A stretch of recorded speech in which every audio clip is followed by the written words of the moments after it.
Welcome to Know Before You Go for the 13th Sunday in Ordinary Time. My name is Father Brian Walker.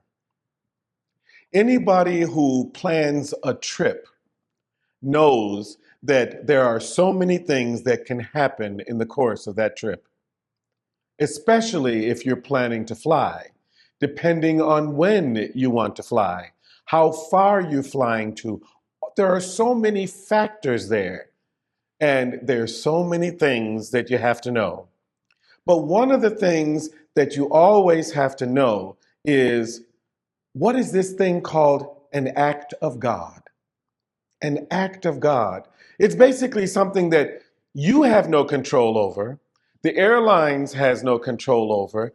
The people that you're renting cars from have no control over. Nobody has control over because it's all about God. And of course, for most people, you don't get compensated for acts of God. For example, if there is a storm and the flight is delayed, tough luck. If a flight gets canceled, tough luck. And sometimes you have to wind up making all kinds of changes yourself. And if you have a good travel agent, you're able to do that. But when there are acts of God, you really have to be concerned. Acts of God seem to be just about everywhere and in everything. Today, in our gospel reading, we hear about acts of God. We hear about one woman who is suffering from hemorrhages that she's had for 12 years. She has been suffering for 12 years. And she doesn't know what to do. Finally, she hears about this man, Jesus, and she says to herself, if I can just touch the hem of his garment, I truly believe that I can be healed. And so she does what she can to make sure that this is accomplished. But everybody knows her, and everybody knows that what she has is an act of God. And then we hear about an official who is having trouble because his daughter is sick. And he goes looking for Jesus because he's heard about Jesus. He has faith and trust that Jesus can make a difference. And so he looks for him, even though we know that this sickness is an act of God. And so with acts of God, you can't change them, or can you? And what Jesus does is, in both instances, Jesus changes something for the better. He makes it better for the woman. After 12 long years of suffering, she's no longer suffering. She's healed just by touching Jesus' garment. And then the official is told that his daughter has died. Don't even bother the master anymore. But he has faith and he has trust.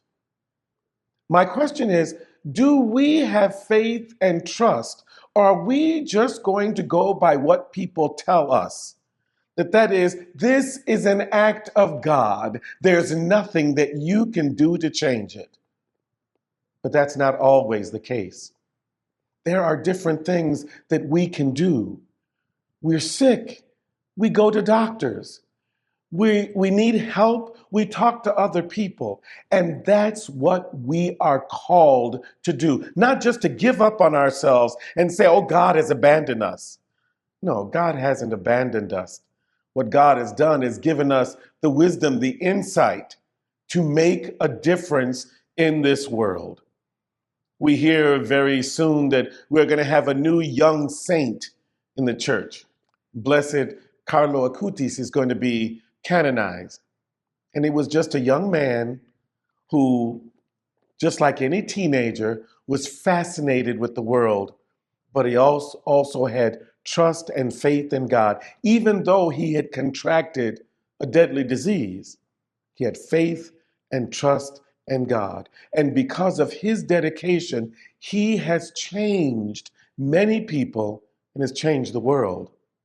I think that we can do the same. Each and every one of us is called to make a difference in the lives of other people. May the Lord strengthen us in our commitment, not just to say, oh, that's an act of God, get over it. But no, what can we do to make God real in our world today and to have trust and faith that even in the face of all that seems to be wrong, you know what? We can still challenge and make a difference in this world. The Lord strengthens us on our journey, this journey that we call life. All we have to do is trust. May we truly have that trust today and always. Amen.